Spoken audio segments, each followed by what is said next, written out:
Good morning, all of you. I am Neha. I hope you all are good. This is your moral work. Let us start the chapter 7. This is the chapter 6. Chapter name is the faithful sheepdog. Faithful sheepdog का मतलब क्या है?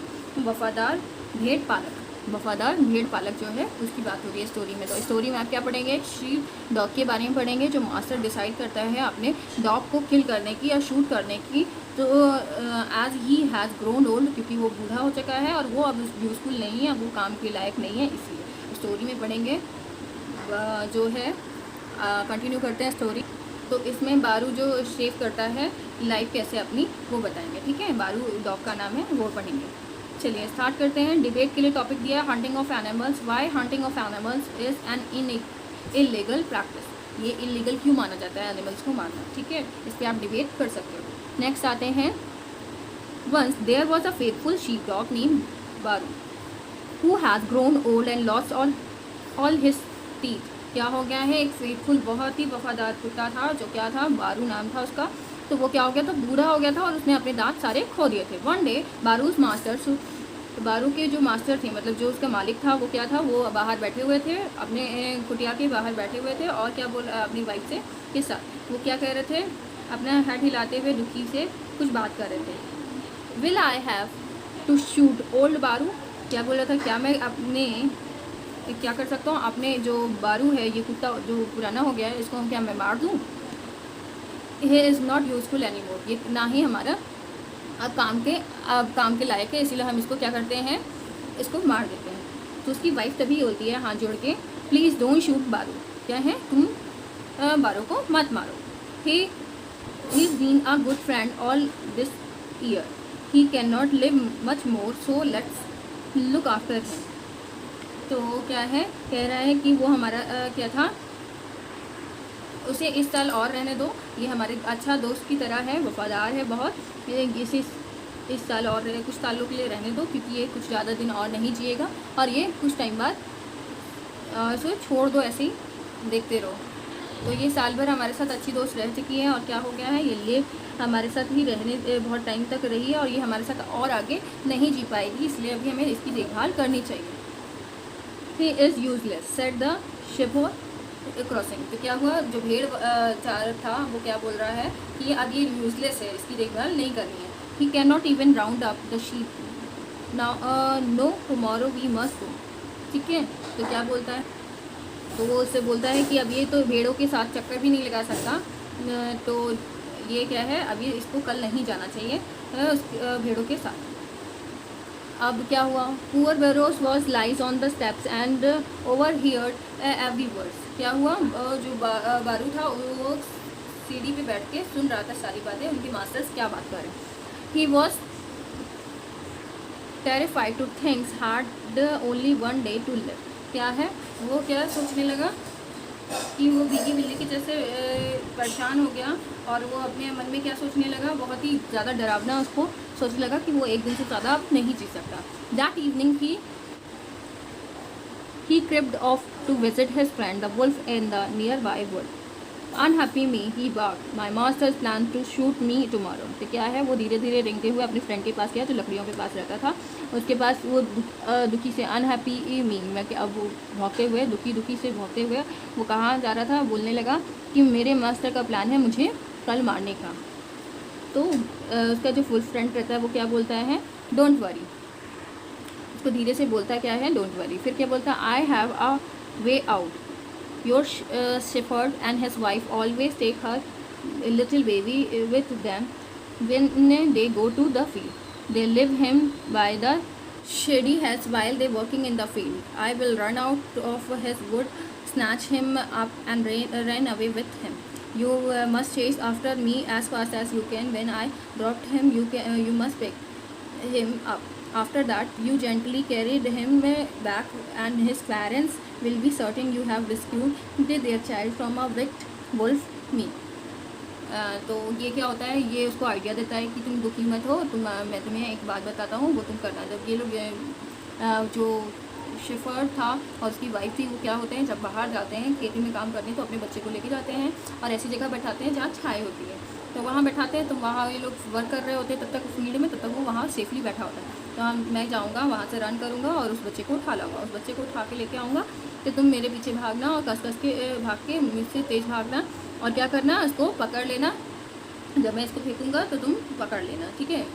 जब उसको क्या करेगा, छोड़ेगा, तो तुम उसको पकड़ के तो थोड़ी देर बाद तुम जेंटली से जाना, उस बच्चे को बैठा के अपने साथ लेके जाना बैग में और उसके पेरेंट्स को दे देना कि और तुम दिखाना कि तुमने इस बच्चे को बचाया है और मुझे इस गंदे से वुल्फ से, ठीक है। तो ये ब्यूरो को आइडिया अच्छा लगा तो वो थैंक यू करता है ओल्ड फ्रेंड को। फिर क्या करता है, रिटर्न फिर वो अपने कॉटेज वापस आ जाता है। फिर थोड़ी देर बाद जैसा उन्होंने प्लान किया था वैसे ही करते हैं। वुल्फ रन करता है बेबी को लेके और वाइल द शेफर्ड और वाइफ उसकी चिल्लाती रह जाती है, मेरे बच्चे को कोई ले गया, भेड़ ले गया, ऐसे लोमड़ी ले गई।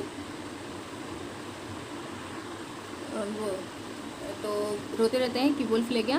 ब्यूरो उसके पीछे जाता है, वुल्फ के पीछे भागता है और कुछ टाइम बाद वो अपने उस बेबी को लेके चले आते हैं शेफर्ड के पास सेफली से।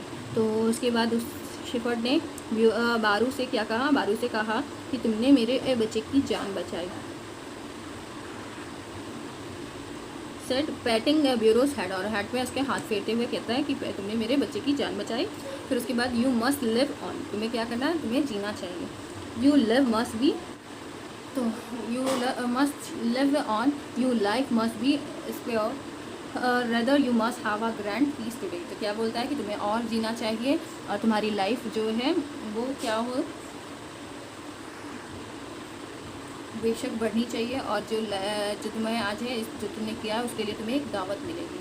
तो वो इमिडिएटली ब्यूरो घर पहुंचता है तो उसको एकदम बहुत ही अच्छा ट्रीट दिया जाता है। मतलब कैसा ट्रीट, एक दावत दी जाती है जिसमें वो कभी भी सोचा नहीं था ऐसा कभी होगा उसके साथ। Now onwards he lives as comfortably as he ever was, ठीक है। कभी इससे पहले ऐसा नहीं था लेकिन अब आराम से वो जी रहा होता है। एक couple of day letters the wolf visit Barrow and said, Barrow के पास वुल्फ आता है दोबारा से और वो क्या कहता है, उसे कहने लगता है I have a favour to ask in return for the favours I did to you. क्या है, तो वो क्या होता है, वो वुल्फ आता है उसके पास, बारो के पास, और बोलता है कि मैंने तुम्हारे लिए जो फेवर किया है उसके बदले तुम मेरे लिए फेवर करो। तो ये बोलता है उससे और क्या बोलता है, ब्यूरो उसको देखने लगता है कि कैसे वो क्या कहना चाहता है।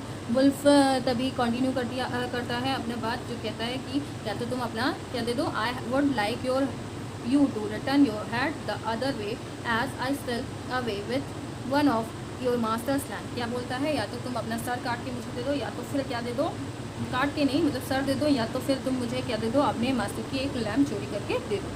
तो आई कुडंट डू दैट, मैं नहीं कर सकता। ब्यूरो तभी क्या बोलता है, मतलब रूट हो के मतलब गुस्सा हो के क्या बोलता है, मैं ऐसा नहीं कर सकता। My master trust me and I can't deceive him. क्या है, मेरा मास्टर मुझे बिलीव करता है, मैं ये काम नहीं कर सकता। तो wolf was still confident that Barrow would not mind him taking away a lamp, so he went away saying that he would come at night. तो क्या हुआ, वुल्फ क्या कर रहा है, स्टिल कॉन्फिडेंट होकर कह रहा है ब्यूरो से कि तुम मुझे नहीं लेने दोगे, ठीक है, लैम्प को, तो मैं क्या करूँगा, रात में आऊँगा। The wolf was in for a shock when he had to face the shepherd armed with a stick staff. In fact, the barrow had informed him of the wolf's intentions as he himself was not powerful enough to confront him due to the old age. Barrow remained faithful to his master. तो last में क्या होता है, वो रात में आता है, रात में वुल्फ जैसे ही आता है वो देखता क्या है कि वहाँ पे शेफर्ड खड़ा हुआ है अपने एक बहुत ही मोटी स्टिक लेके, जिससे क्या कर वो मारने के लिए। और इनफैक्ट ब्यूरो भी वहाँ है क्योंकि बारो ने क्या किया, उसको इन्फॉर्म किया इसको मास्टर को कि वुल्फ आने वाला है, उसका इंटेंशन क्या है, वो आपकी शीप चुरा के ले जाएगा, लैम्प चुरा के ले जाएगा। तो इसीलिए उसने क्या है अपने मास्टर को बता दिया था क्योंकि वो इतना कैपेबल नहीं था, ओल्ड एज में था, इसीलिए उसने क्या किया, अपने मास्टर को बता दिया कि वुल्फ आएगा और आपकी शीप ले जा सकता है। तो Bureau remains faithful to his master. तो अभी भी वो क्या था, दयालु था अपने मास्टर के प्रति, ठीक है। मोरल ऑफ द स्टोरी क्या है, one must always be faithful to one's master, ठीक है। तो इसका मोरल ऑफ द स्टोरी का मतलब क्या है, सीधी बात है कि हमें अपने जो गुरुजन हैं उनके लिए, उनके प्रति क्या होना चाहिए, वफ़ादार रहना चाहिए। हमें झूठ नहीं बोलना चाहिए टीचर से, अपनी मम्मी पापा से, और उनके लिए उनको नुकसान नहीं पहुंचाना चाहिए किसी भी फ़ायदे के लिए। ठीक है, तो अब एक्सरसाइज आप नोटबुक में करेंगे। Thank you.